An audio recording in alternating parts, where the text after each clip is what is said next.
Saludo con gusto a Alessandra Rojo de la Vega, feminista, activista, política y empresaria. Gracias por estar aquí. Muchas gracias por la invitación. Buenas noches. Bueno, fue la conmemoración del Día Internacional de la Mujer, y digo conmemorar y no celebrar porque falta mucho por avanzar en México en favor de las grandes causas de las mujeres. Alessandra, ¿en qué condiciones recibimos en México el 8M? El 8 de marzo aquí en México no tenemos nada que celebrar. Tenemos cifras desgarradoras, 11 feminicidios cada día en México y 7 desapariciones sin que nadie las esté buscando. Mujeres que las dejan a su suerte, familias enteras sufriendo y autoridades y gobiernos indolentes e incompetentes con una falta de acción que haga posible desde la prevención de la violencia hasta la actuación inmediata en la búsqueda de la justicia. Nos encontramos con fiscalías con un 97% de impunidad en este país. Si queremos una respuesta al por qué nos siguen agrediendo, violentando o matando, es porque no les pasa nada, porque nadie busca a los agresores y a los violentadores, porque no les importa lo que nos está pasando y minimizan una causa legítima y es minimizada desde el gobierno, ya que podemos ver los presupuestos tan, tan básicos, ¿no? Han reducido el, el presupuesto a todas las acciones que conllevan la disminución de la violencia o la atención a las mujeres, por ejemplo, las estancias infantiles que quitaron este gobierno, las escuelas de tiempo completo. Y bueno, de justicia ni hablemos. No hay mujer que alcance justicia en este país. Alessandra, violencia doméstica, desaparición forzosa, feminicidios, todo esto constituye una desafortunada agenda de situaciones cotidianas en nuestro país.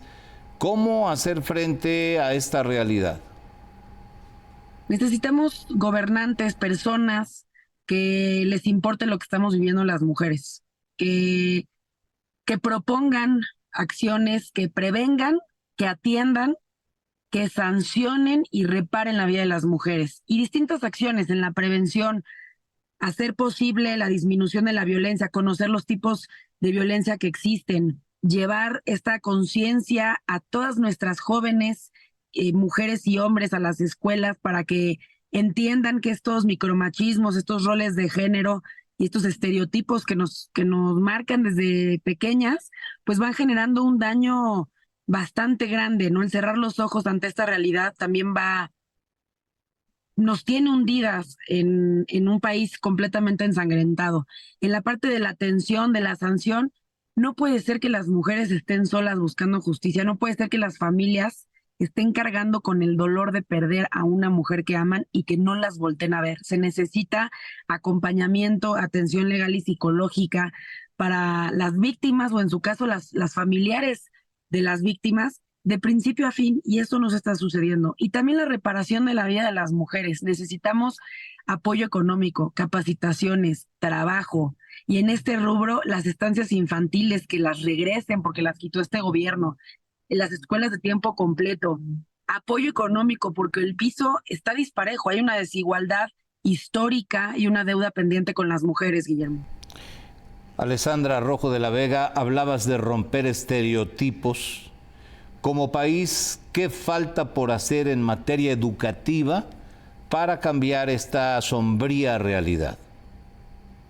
Primero hay que generar conciencia y hay que entrarle todos y todas, desde las familias hasta las escuelas, la comunidad completa, a romper estos estereotipos y roles de género donde desde chiquitos nos dicen que los hombres no pueden ser vulnerables, no pueden expresar sus emociones, que está mal que sientan, que lo tienen que guardar para sí mismos porque pues se ven débiles, ¿no? Y a las mujeres nos dicen que debemos de ser de cierta manera o debemos pensar, ¿no? O debemos servir o hasta nos dictan qué es lo mejor para nosotras, hablando nuestro desarrollo, ¿no? Que tenemos que nosotras cargar con el atender a nuestras familias y y el encargarnos de nuestros hijos para quienes somos mamás.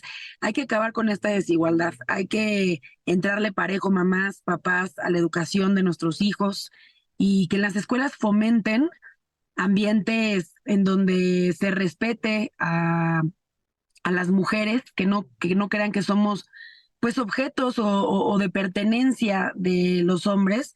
Y para esto hay que entrarle todos, no solo desde los hogares, también desde las casas, también contar con psicólogas en las escuelas, con ayuda inmediata en las escuelas. Nos estamos topando con que las mujeres son violentadas, las niñas son violentadas, y eso si llegamos a salvo, porque nos pueden acosar o matar en el camino. Estudiar para las mujeres en este país es un privilegio que nos pone en riesgo. Y llegamos a las escuelas y somos acosadas por los maestros y se protegen entre ellos y se protegen con este poder. Necesitamos psicólogas, abogadas y unidades de género en las escuelas, así como también en los gobiernos y en las empresas, pero en las escuelas es muy importante porque es el primer círculo, aparte del hogar, en donde somos violentadas las niñas y las mujeres. Las mujeres se movilizaron en México, como lo hicieron también no solo en la ciudad y en el país, sino en el mundo entero. Sin embargo, aquí la autoridad les puso barreras a las mujeres con Palacio Nacional amurallado, como marcando una distancia entre el gobierno y las causas de la mujer. Nuevamente, Alessandra, un gobierno distante. ¿Por qué? Así yo creo que la 10ª vez que salgo a las calles a marchar y va a ser un 8 de marzo más, pero no solo el 8 de marzo, también los 25 de noviembre, también cada vez que una mujer es lastimada y que las autoridades no la voltean a ver, también cada vez que las familias pierden a sus seres queridos. Tenemos autoridades que han puesto vallas, han cerrado oídos y ojos ante una causa legítima, porque ahí están los números, porque ahí están las cifras, porque lo vivimos todos los días en nuestros hogares, en el transporte, en las comunidades, en las escuelas, en el trabajo. No estamos seguras prácticamente en ningún lugar. Y tenemos autoridades que han cerrado los ojos, inclusive tenemos un presidente que se dice violentado, ¿no? Que sufre violencia de género cuando es el hombre más poderoso de este país. Imagínate, Guillermo, lo que esto puede ocasionar, ¿no? El deslegitimizar una causa que, que atraviesa todas, porque por más que vivamos contextos muy distintos, realidades muy diferentes, pues yo no conozco una mujer que no haya sido violentada en algún momento de su vida. Y a veces no conocemos los tipos de violencia porque va desde la psicoemocional hasta la violencia feminicida. Y bueno, pues los, los gobiernos incompetentes e indolentes, y ahí están las cifras. Por ejemplo, te comparto que en el 2023, en enero y febrero, se abrieron más de 45,000 carpetas por violencia familiar y de ellas existe un 96% de impunidad. Entonces, la realidad ahí la tienen y yo siempre lo digo, podrán negar, podrán culpar a gobiernos anteriores, podrán decir mentiras una y otra vez, pero la realidad es su peor enemigo y los está topando de frente. Aún bajo las circunstancias que hemos comentado, hay algunas buenas noticias que quiero referir. 2 mujeres aspiran a la presidencia de la República. Seguramente alguna de las 2 logrará llegar al cargo. La mesa directiva en ambas cámaras del Congreso es presidida por mujeres y la conformación de esas mesas directivas es preponderantemente femenina. La Suprema Corte es presidida por una mujer. Una mujer también es gobernadora del Banco de México. Te pregunto, Alessandra, ¿cómo consolidar y acrecentar estos logros sin duda importantes? Sin duda se ha dado una lucha histórica que hay que reconocer, mujeres que han hecho esto posible, gracias a que fueron diferentes, que se cuestionaron por qué no podíamos participar. Esto es un gran logro que hay que reconocer. Sin embargo, pues comparto contigo, México tendrá su primer presidenta mujer, primera vez en la historia, pero ¿qué mujer va a llegar, no? ¿Quién trae verdaderamente en los hechos un reconocimiento a su labor, pero sobre todo quién tiene perspectiva de género. Hay que ver qué han hecho, qué han logrado y que hablen con las víctimas, que no les cierren las puertas a las madres buscadoras, que tengan propuestas reales. A mí me sorprende muchísimo que Claudia Sheinbaum nunca alzó la voz ante todas las atrocidades y faltas que hizo este presidente que hoy tenemos en México y que ahora quiera revertir y venir a presentar propuestas, por ejemplo, del sistema de cuidados, cuando como jefa de gobierno